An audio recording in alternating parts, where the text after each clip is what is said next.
হিন্দুদের ভিতরে আর ইসরায়েলের ভিতরে দুই দলই বর্তমান মুসলিমদের জাতীয় দুশমন। আমি আগেই বলেছি, আল্লাহর ঘোষণা, লাতাজিদান্না শাদ্দান নাস আদাওয়াতাল লিল্লাযিনা আমানুল ইয়াহুদ ওয়াল্লাযিনা আশরাকু।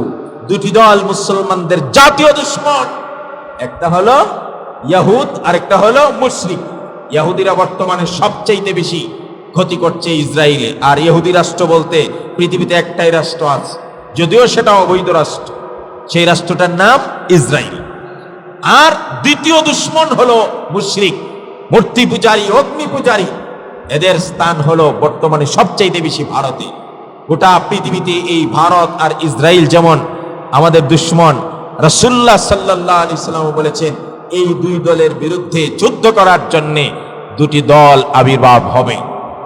আমি এক জায়গায় এক বড় আলেমের মুখ থেকে শুনেছি, ইসরায়েল ইদানিং এত পাগলা কুকুরের মতো কেন হয়ে গেছে? কেন পাগলা কুকুরের মতো আক্রমণের পর আক্রমণ করে বাড়িঘর জ্বালিয়ে দিয়ে একটা সুন্দর সাজানো গুছানো শহরকে, গাজাকে মৃত্যুপল্লীতে তারা পরিণত করছে? কেন এতটা বিপত্তির মুখে, আপত্তির মুখে, যুদ্ধের যত চুক্তি সব লঙ্ঘন করে, মানবতাকে বিদ্যাঙ্গুলি প্রদর্শন করে তারা এত পাগলের মতো আক্রমণ কেন করছে? তো এই মুরব্বী আলেমের মুখ থেকে শোনা, তিনি বলেছেন রাসূল করিম সাল্লাল্লাহু আলাইহি ওয়াসাল্লামের একটা ভবিষ্যৎবাণী আছে, নবীজির একটা ভবিষ্যৎবাণী আছে। ভবিষ্যৎবাণীটা কি?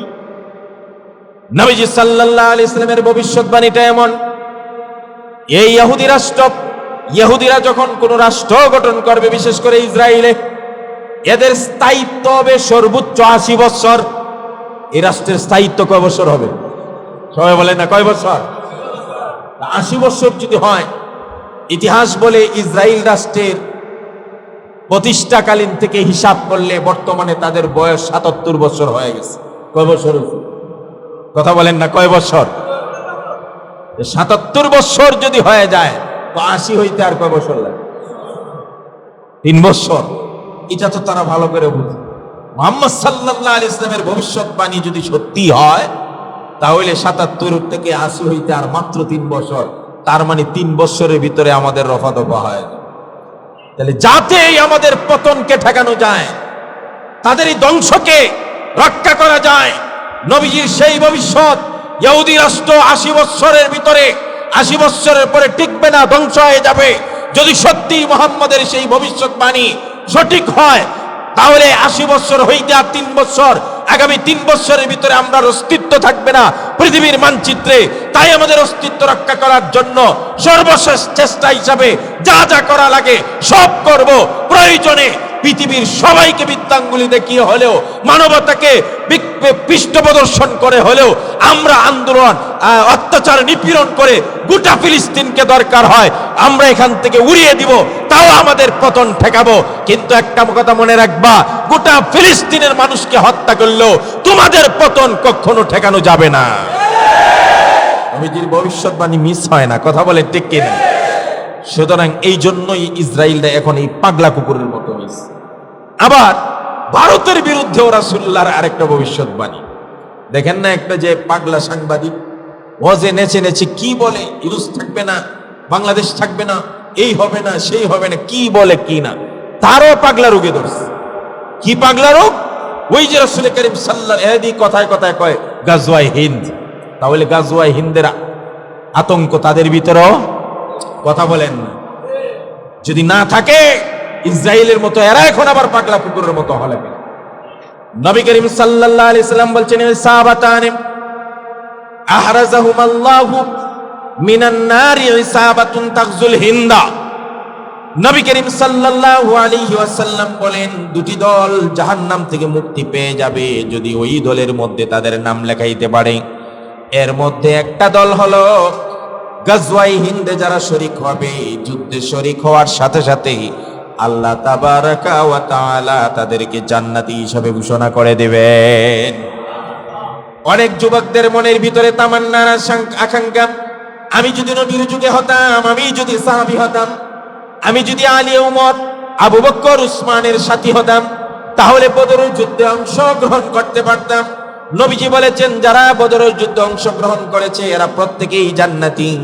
বুখারীর হাদিসে প্রত্যেকের নাম ধরে ধরে রাসূলুল্লাহ বলেছেন, বদরের যুদ্ধে যে 313 জন সাহাবী অংশগ্রহণ করেছিল, এদের প্রত্যেককেই আল্লাহ জান্নাতের সার্টিফিকেট দিয়েছেন। রাসূল করিম সাল্লাল্লাহু আলাইহি সাল্লাম জানেন, আমার উম্মতের যুবকদের মধ্যে এই তামান্না আকাঙ্ক্ষা কাজ করবে, যদি আমরা বদরের যুদ্ধের সময় থাকতাম যুবক, তাহলে আমরাও সেখানে অংশগ্রহণ করতে পারতাম, আমরাও জান্নাতি কাফেলায় নাম লেখাইতে পারতাম। যেহেতু নবীর যুগে আমি ছিলাম না, তাহলে আমি শাহাদাতের কাফেলা থেকে আমার নামকে উঠাইতে পারলাম না। এই তামান্না যুবকদের মধ্যে থাকবে, যেমনটা আমাদের যুবকদের মধ্যে ছিল। 1971 সালে যদি আমি থাকতাম, তাহলে হয়তো বা আমিও মুক্তিযুদ্ধের নাম লেখাইতে পারতাম, আমিও দেশের জন্য সংগ্রাম করতাম, আমিও দেশের জন্য জান মাল দিয়ে লড়াই করতাম।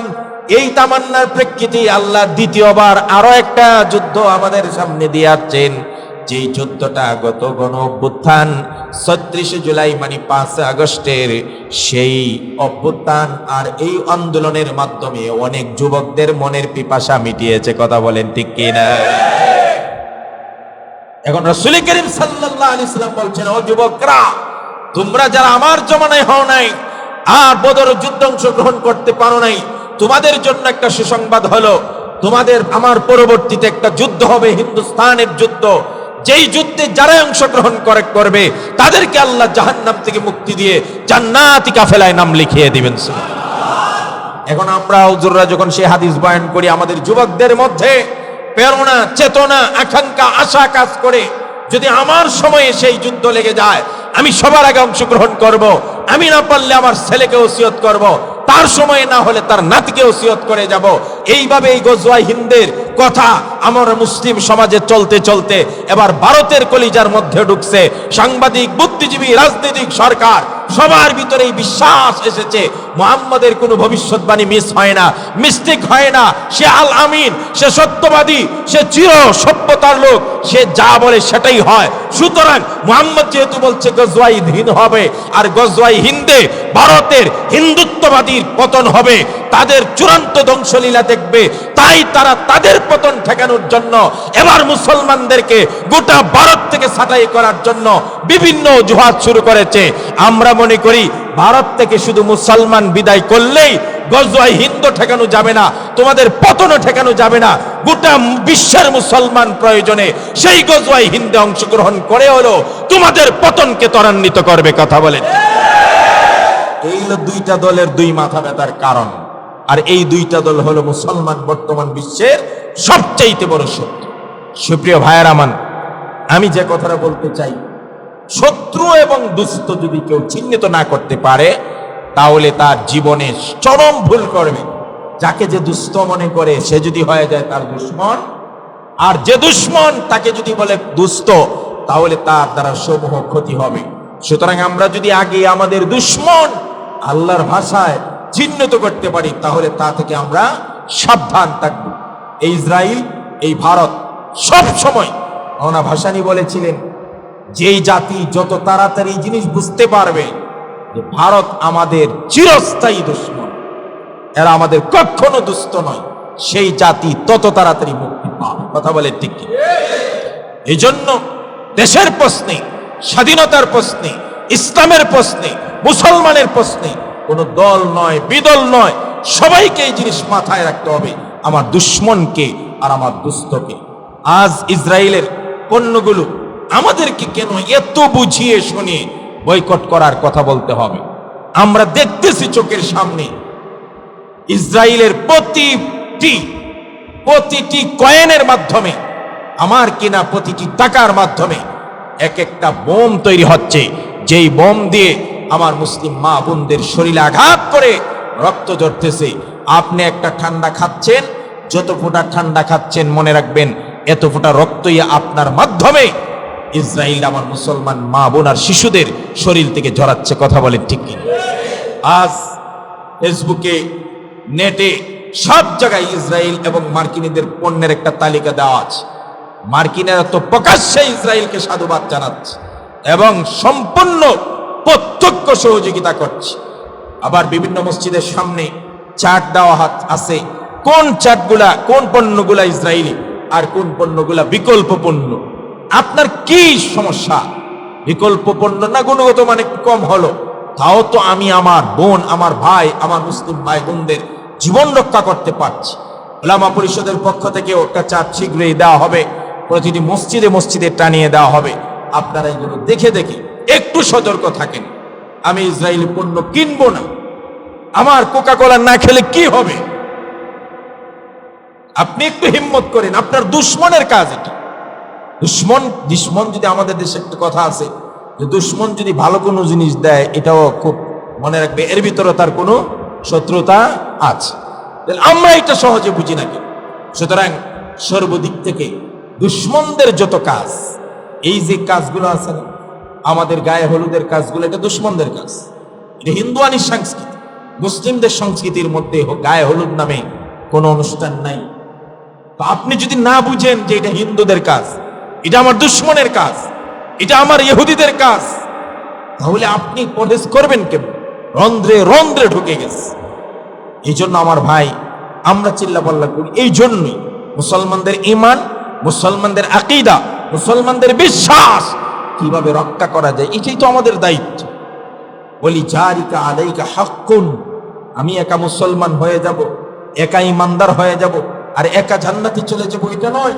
প্রত্যেকটা মানুষের তার প্রতিবেশীর খবর রাখা, খোঁজ খবর নেওয়া, এটা ইমানই দায়িত্ব। এটা আল্লাহ বলেছেন, বলি জারিকা আলাইকা হক, আপনার প্রতিবেশীর ভালো রাখা, চতুর্পাশ ভালো রাখা।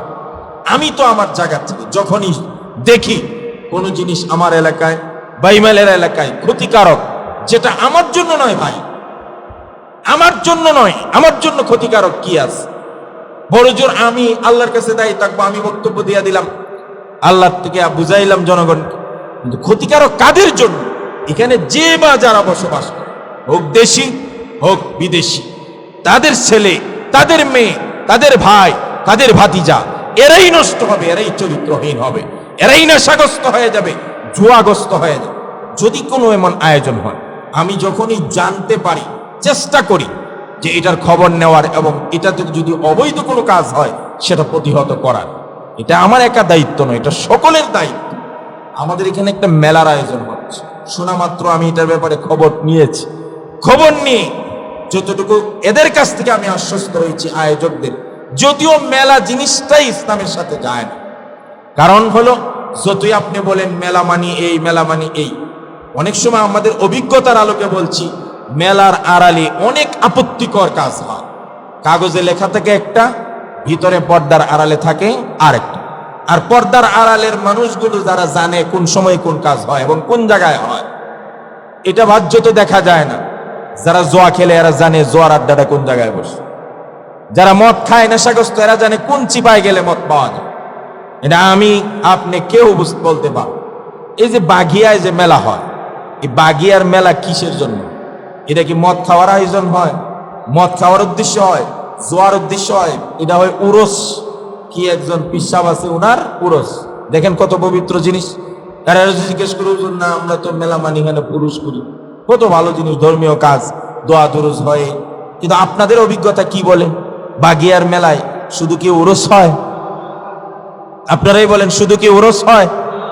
যারা এখানে ইনভেস্ট করে, ব্যবসা করে, এরা যখন দেখে যে দোকানে সারাদিনে মিলে পাইমু 2000, আর ওই সুরাইপথে যে কাজগুলো হয় এক রাতে পাইমু 20,000, তাইলে হ্যাঁ কি জন্য এটাতে যাবে? এক সুযোগ সন্ধানী কিছু মানুষ আছে, এরা ওই এটাকে এমন নষ্ট করছে। আমি গত পরশু দিন চৌরাস্তা গেছি এক জায়গায়, এক মৌলানা সাহেবরে জিজ্ঞেস করলাম আপনার বাড়ি কই? তো বললো আমার বাড়ি ঠাকুরপাড়া। ওদিকে মনে হয় একটা ঠাকুরপাড়া আছে।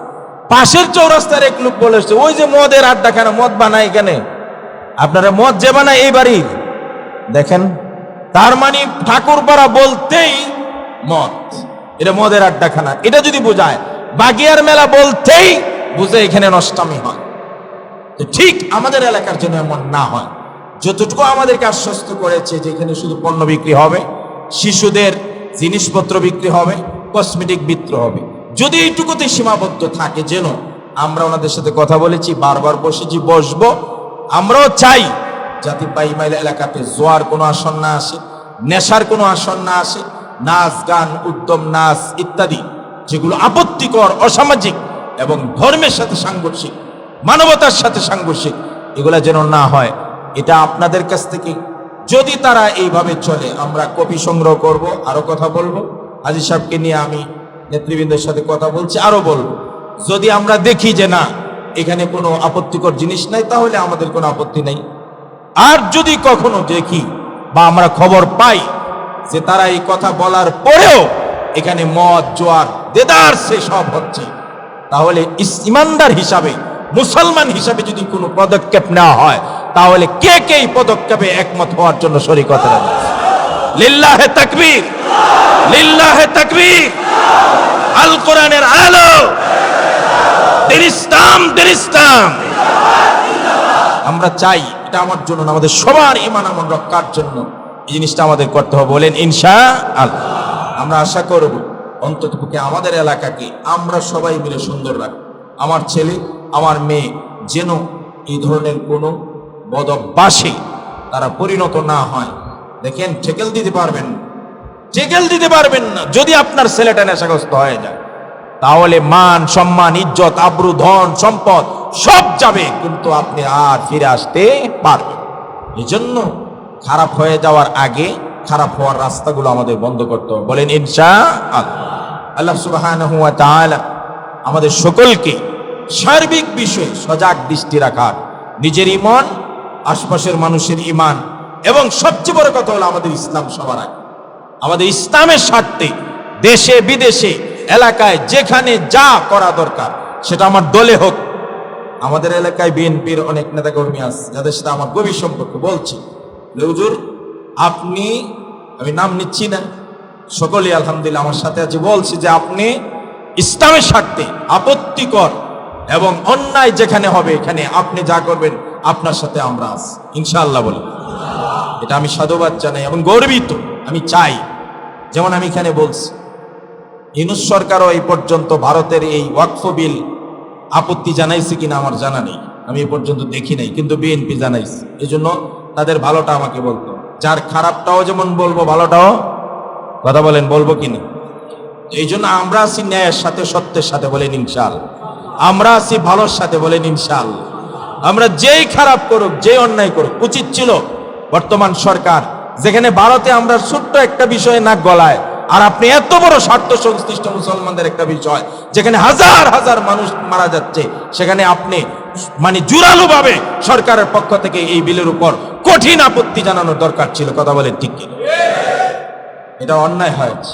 আমি জানেন, আমি পর্যন্ত দেখি না, আমি গত পরশুদিন পর্যন্ত পত্রিকা পড়েছি, পত্রিকার সাংবাদিক সম্পাদকীয় পাতাকে লেখা হয়েছে যে বিএনপি আপত্তি জানাইছে, কিন্তু ইউনূস সরকার আপত্তি এখনো জানাই নাই। এই জন্য আমি বলছি, তো আমরা চাই সকল সত্যের সঙ্গে থাকতে, ভালোর সঙ্গে থাকতে। আল্লাহ আমাদের কবুল করুক, বলে না আমিন।